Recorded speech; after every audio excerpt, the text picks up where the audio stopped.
Hello, folks. Welcome back to more 2007 stuff.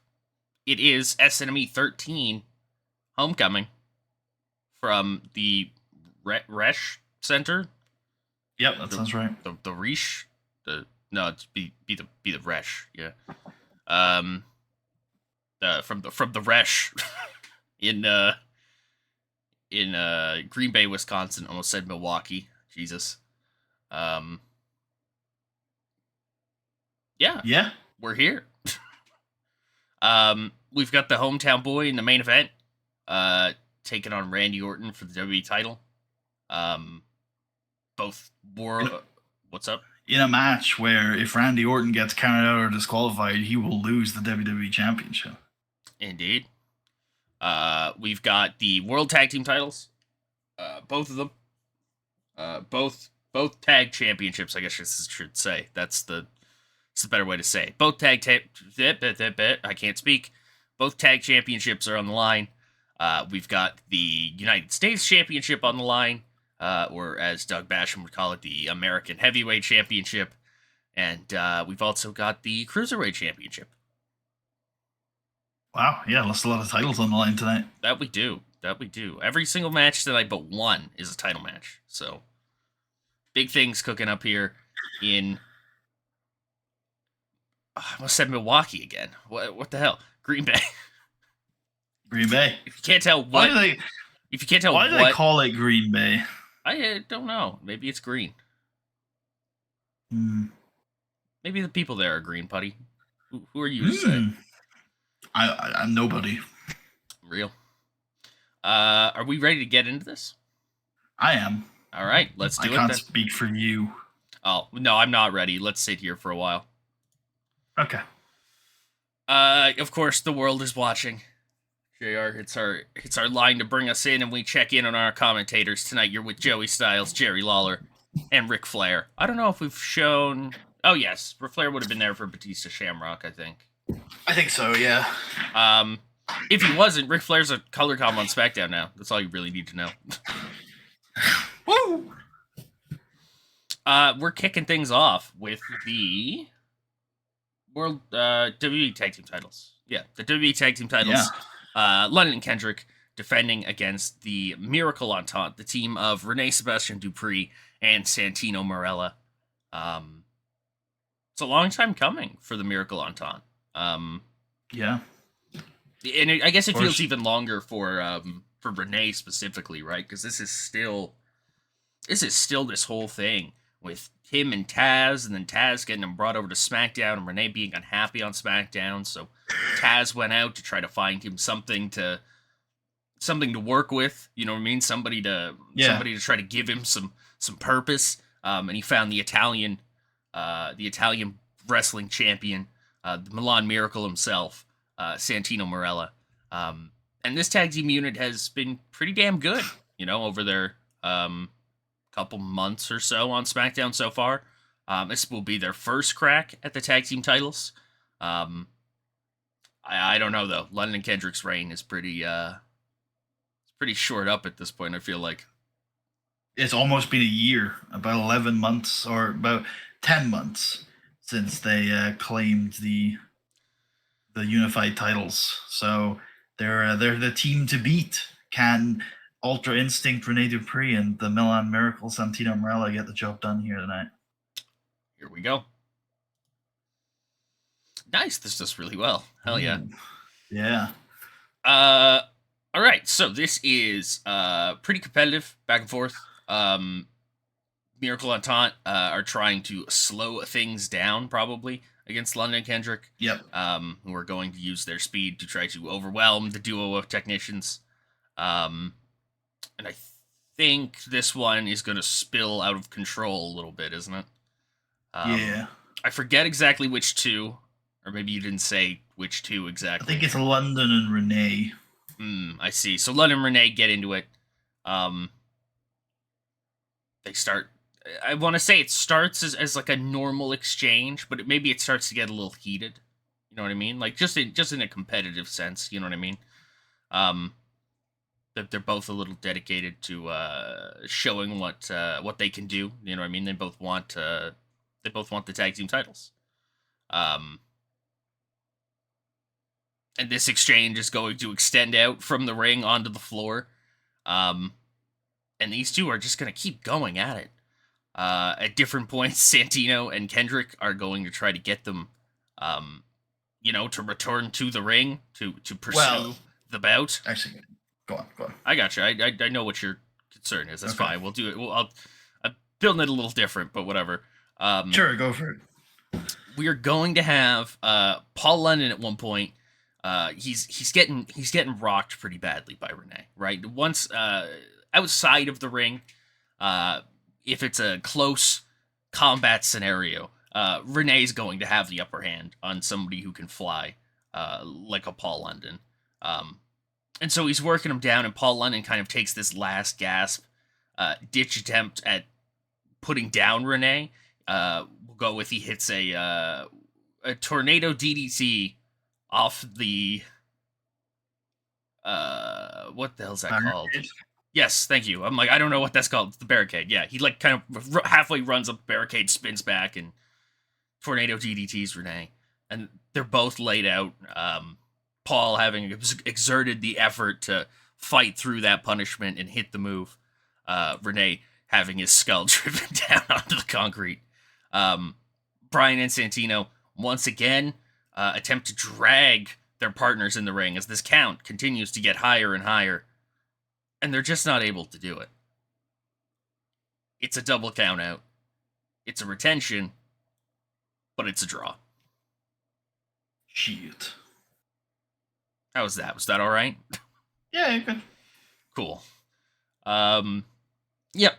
We'll see. We'll see where this goes.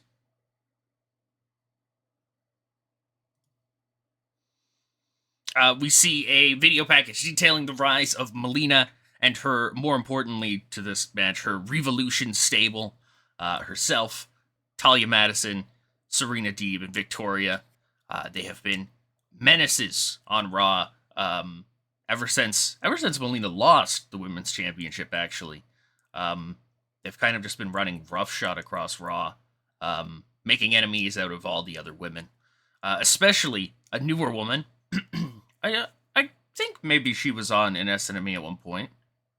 I don't know if we uploaded that one, but Beth Phoenix, the Glamazon. Oh, yes, Glamazon. That's what they're calling her now. Yeah. They've merged the words like the kids do. Yep. The Glamazon, she's really taken...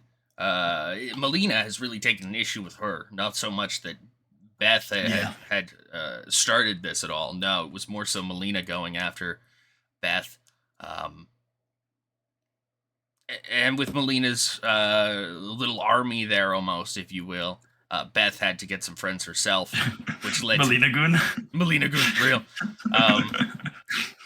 That's fuck-based. Beth had to get some friends of her own, and she's found Mickie James, who is always down to team up with other women and fight off mean women. Always down. Always down. And tonight, right after this, we've got a huge tag team match as Beth Phoenix and Mickie James will team to take on Melina and Victoria. Damn, what a tag team match. Indeed. Here we go. Oh, that's a huge win for the Glamazon. That it is. Beth Phoenix finds a way. I mean, Victoria is bigger than her? Fact checking. You continue on with your match while I fact check. Victoria is stronger than her? That we can... I don't actually. I'm gonna say no. Like Beth, I think the whole point of Beth coming in is that she's like the strongest woman we've ever seen. I see. So Victoria, who had been previously the strongest woman we'd ever seen, and also a bit of a veteran in a way, does her best. Victoria is 1 inch taller than Beth Phoenix, though. There you so go. That's kind that of cool. sells the angle I want. She's a bigger beast than Beth somehow. And Beth's gonna find a way. Gets her up for that glam slam. Which might be a difficult move to hit on somebody taller than you. I don't know if she's ever tried that, actually, but we're going to do it. Beth lifts up Victoria and plants her in the ground, covers her 1, 2, 3. And it's a big win. It's huge. Yeah, I think for both of these women, it's a really big win. Beth Phoenix obviously getting the pin off on Victoria. You know, somebody who I think Melina had really banked on in this whole Revolution stable to be like a great equalizer. Yeah, something she could constantly throw at other people. Is just a wall. You know what I mean? Yeah. Yeah. Goddamn. Yeah. There is maybe the I think for me a certain thing going into this was that there's a certain gap in experience and success, obviously, between Melina, who's still fairly new even, right? Like comparatively. And these two, who Mickey kind of came in right around the same time as Melina, Beth a little bit after. A lot after. Yeah, like a year. Yeah. A year in which Melina has become the women's champion. And then lost it. Yeah, but I mean, nothing lasts forever. True. The gap is certainly in Melina's favor, right? Yes, but I think with this one, there might be the argument that the gap is closing. Yeah, I think that's a fair point. We'll have to see. We will have to see. I mean, let's. What does this mean for Revolution? Because now, over the last 7 days, Beth Phoenix and Mickie James have beaten all 4 members. Indeed. What does that mean? Doug Basham is walking to the ring. And he's got a microphone in his hand. And he says, you know, the things... I love America. I fight for America. I am the American heavyweight champion. However, every time that I come to a sad, sorry state like this, I'm consistently reminded as to the problems of America. I love this country, but unfortunately, we are continuously tethered to losers like this entire state. What do you do here, huh? You make cheese? That's real valuable. That's real valuable. We definitely couldn't lose Wisconsin. No, Wisconsin couldn't just fall into the sea or anything. That would be terrible. I hate this place. Idle Stevens is Doug Basham's opponent tonight. Here he comes. Tonight. Idle Stevens is going to try to beat him. Defend Wisconsin. He does not. And he loses. Big Doug is unkillable. Defense Big number Doug 5. Is still the American heavyweight champion. We had a conversation about this earlier. I'm curious, in the actual notes, is he getting penalized for being old? Yes. Damn. It's okay. We celebrate what we've gotten. All right. Yeah. And like Doug Basham doesn't need to be at his fittest to be the Bash Man. It's maybe actually more based if he is washed. Yeah. Either which way, Doug Basham. Yeah, retains. It's the last impression. Retains. Who will end the reign of this horrible man? I don't know what you're talking about. This man loves America. He seems to hate every American state we go to. Well, no, that's only because we've been to bad states. Well, where are we on Friday? We're in oh no, we're in Michigan. Oh, he hates that one too. Damn. What's after that? Oh, Arizona. Oh no. Does he hate that one too? Oh, it's a desert. Jesus, nothing lives out there.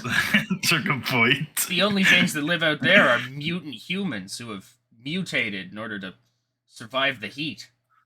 That's true. They're super mutants, you might say. Then we have to go to California. Good lord, hippie central. Wow, Doug doesn't even like California. Ay. Anyways. We've got an ad for WrestleMania. We will see you in Orlando.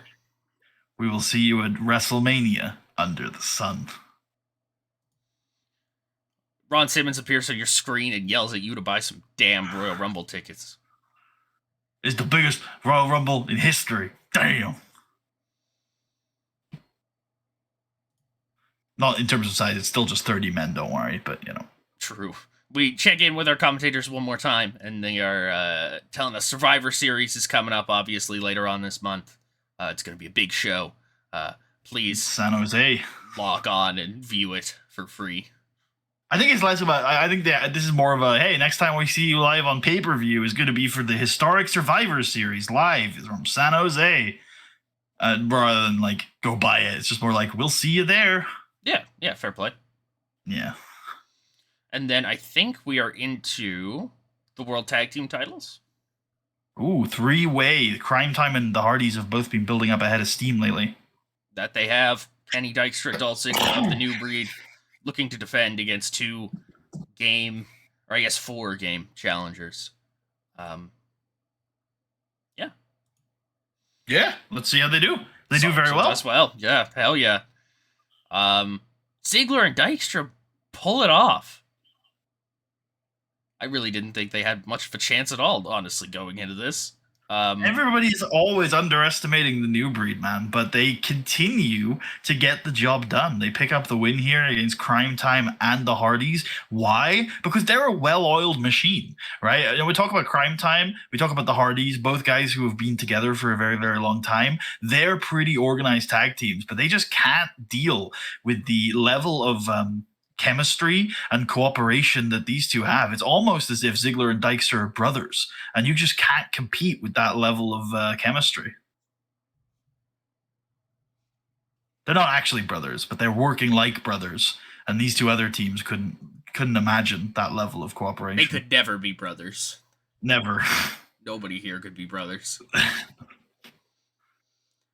I think we have a video package, or we have a promo. Elijah Burke, who was at ringside with Marcus Corvon, Elijah gets in the ring, says that, everybody's doubted the New Breed. They've continued to doubt the New Breed, even when their dominance has been pretty unquestionable, or at least it should be. These guys have been tag team champions for so goddamn long, and it's just going to keep going. Send your best. And soon, I'm going to have my title back. Triple H, we coming for you. Oh my. And you're the Continental Championship. There you go.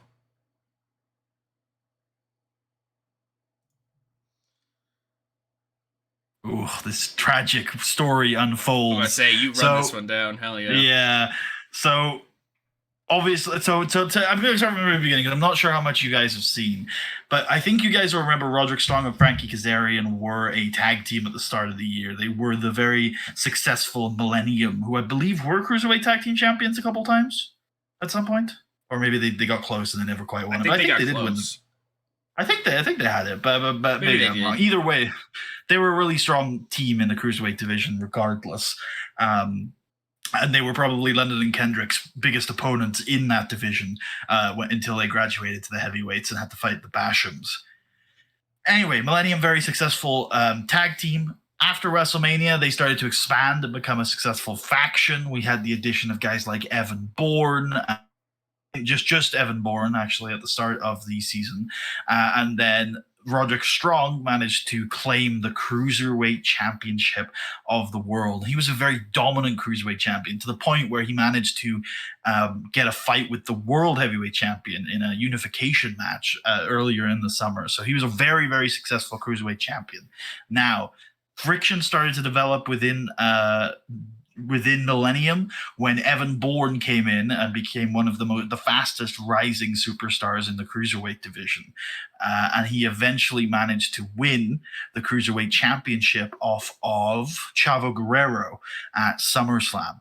And Roderick Strong just couldn't handle that, having a more successful person in his faction. So he kicks Evan Bourne out. He debuts two new members of Millennium, Tyson Kidd and Jack Evans, and he regains the title through nefarious means off of Evan Bourne. He's Cruiserweight champion again. He's been Cruiserweight champion for a couple of months now, and he keeps fighting. To be fair to him, he's faced some really high-end challengers, including Brian Kendrick, who we saw earlier, Evan Bourne, really tough opponents. And he is still Cruiserweight champion. He has seen off all comers. He has become a little bit more gritty, a little bit more practical in the way that he gets the job done. We always know, ever since the turn of the year, Millennium have been committed to winning and taking no shit. But Roderick Strong has taken it a little bit of a step further and has decided to win at all costs. And that includes using nefarious means, that includes using people like Tyson Kidd and Jack Evans to interfere in his matches. And it's just, ever since kicking Evan Bourne out, it's just grated on Frankie Kazarian. He's not sure that's what he wants from Roderick Strong, from Millennium. And this, a couple of weeks ago, during a triple threat with Evan Bourne, Roderick Strong, and Brian Kendrick for the Cruiserweight Championship, it kind of reached a boiling point as Kazarian refused to help Roderick cheat to win. After that, Roderick got incredibly angry at Kazarian, calling him out for being jealous and wanting his Cruiserweight Championship.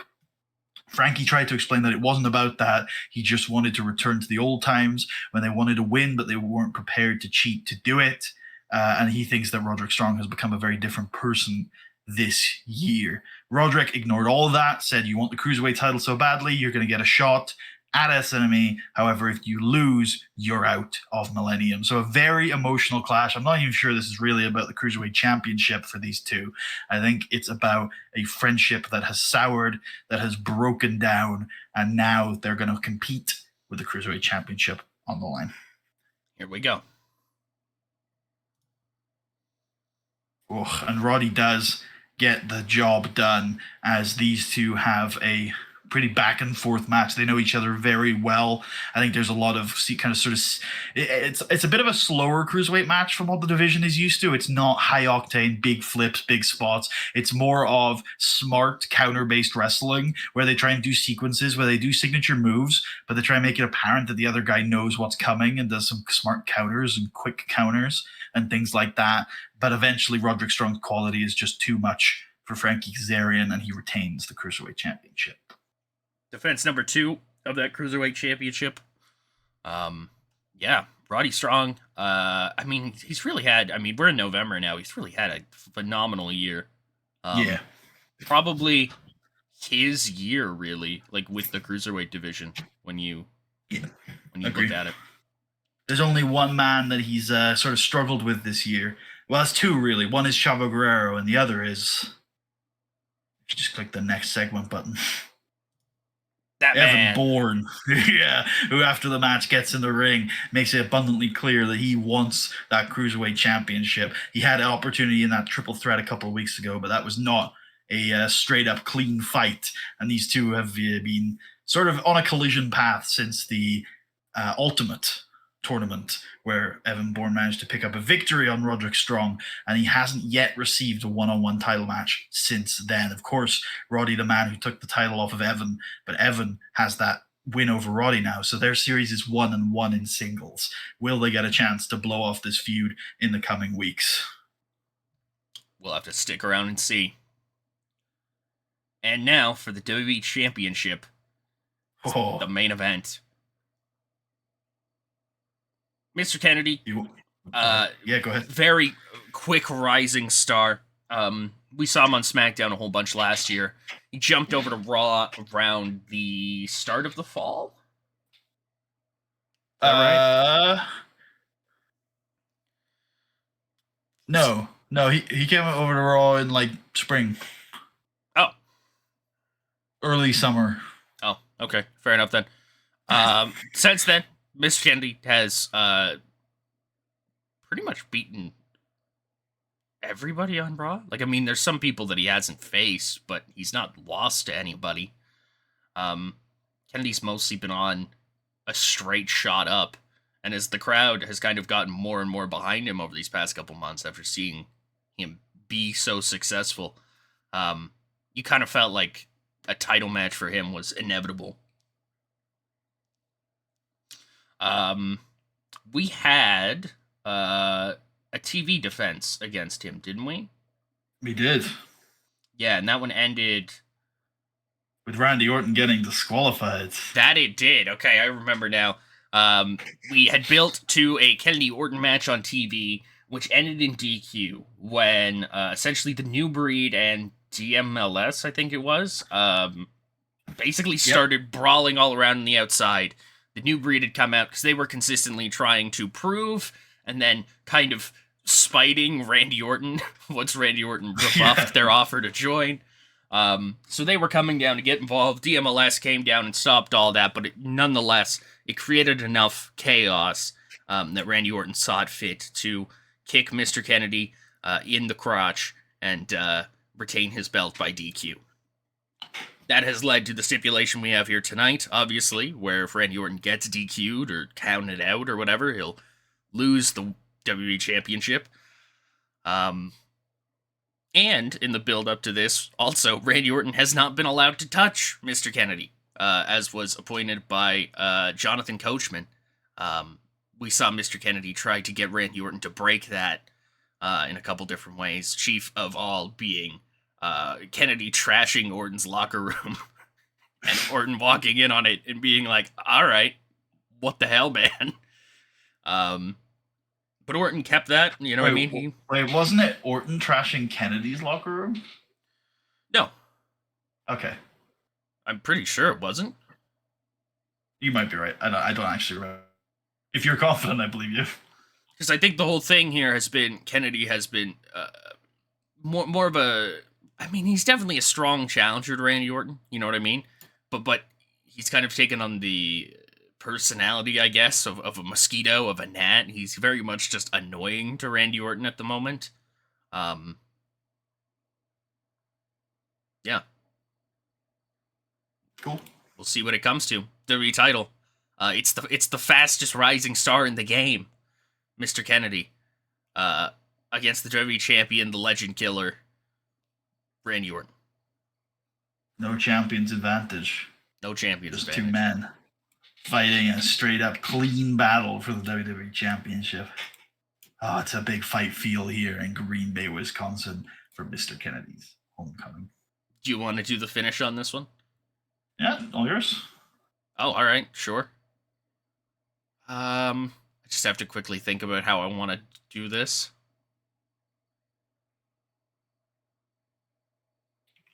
Yeah, okay. All right. So, what the hell happens here? This match is fairly back and forth to begin with. Orton can take the upper hand in the beginning stretch. Kennedy continues to battle back, though. He's being driven by this Green Bay, Wisconsin crowd who very much wants to see their guy win the belt. And I think that's actually the thing that is going to start to tip this a little bit. The crowd getting really behind Kennedy is both a benefit for him and a detraction to Orton. As Kennedy, one thing as well, maybe is that I think this is all being built around sort of Orton finally getting his hands on Kennedy. Yeah. And so I think it would be a nice little ratchet up if for a lot of this match, he's not. Like, Kennedy's just fucking rolling out of the ring. He's slowing the pace down, you know. Doing everything he can to stay out of Orton's grasp. I like that. I love that. Just to because I think Kennedy's a clever guy. And I think he knows that Orton being pissed off is good for him here. Yeah, and Orton is continuously imploring him to stand and fight. You know, stop running away. Yeah, be a man. Be a man. That's pretty great. He yells that at Kennedy at one point. Be a man. That's awesome. You want to be a champion? Fight like a champion, you little bitch. And I think Kennedy's gonna continue to play a little coy like that. Like maybe the ref kind of gets distracted at some point, and Kennedy maybe can fumble with the turnbuckle pad or something like that. Really, he's just getting under Orton's skin. And it's working. Like, Mr. Kennedy is pulling off his game plan to a T. Unless he pisses off Randy Orton too much, which causes Orton to, like, super lock in and just get this thing done with. That is the thing, isn't it? Because, like, I think getting Orton pissed off is a good thing. Because really, as much as we look at Orton as sort of like this as this sort of angry man, he's an instinct wrestler. He's actually quite clean. And what Kennedy has to watch out for is this match could end in a second with the RKO. I also like the idea that Orton realizes Kennedy's pissing him off. Like he's very very conscious of it. He's like, shit, he's getting under my skin, and that annoys him even more. He's like, how is this Kennedy guy getting under my skin? That would piss him off even more. Yeah, that he's letting him get to him. I don't know what the moment is. I don't know what I know what Orton is doing in my head. I don't know what Kennedy is doing to push Orton there. Maybe it's just the straw that breaks the camel's back. It's maybe like it's just a situation where like it's like 15 minutes into the match, he's dodged 2 RKOs, like he's pushed him off, and after the second one, Kennedy just rolls towards the announcer's table and just starts laughing at Randy Orton and like pointing at his watch and things like that.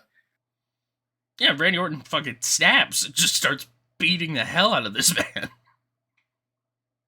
Open-handed, oh no, closed hand strikes. The referee's like, Randy, you gotta stop, Randy. Yeah, I think the referee's like giving Randy a lot of leeway. Like, I don't want to DQ you, Randy. I like to think Orton unleashes that attack on Kennedy, throws Kennedy back in the ring, goes to hit the RKO, and Kennedy pushes him off again with the last bit that he has of himself. Orton turns, looks at Kennedy, is just so done with this guy, and kicks him in the dick again. And then RKO's him. Yes! Yeah, I love that. I love that. He goes to pin him because he forgets about the and he's like, oh. And then Orton just rolls out of the ring as they announce Kennedy is the winner and new WWE champion, and he just walks to the back like, I'm gonna kill somebody. Somebody's going to die on this night.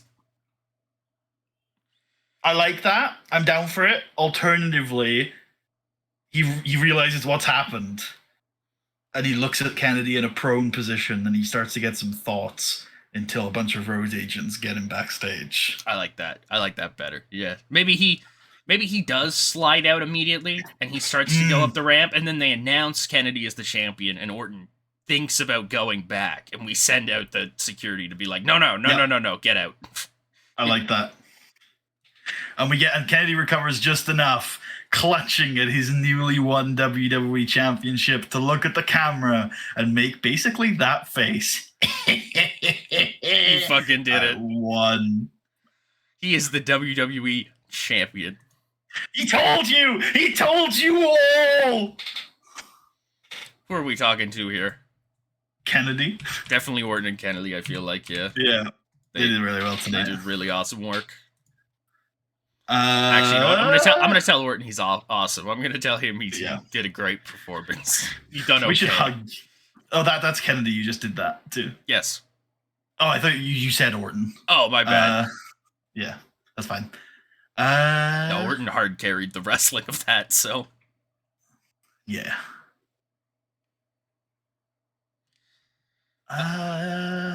Tags both did well, but maybe that feels weird. I think, it's a difficult one. Anybody who... Nobody really stood out in my mind from the tags.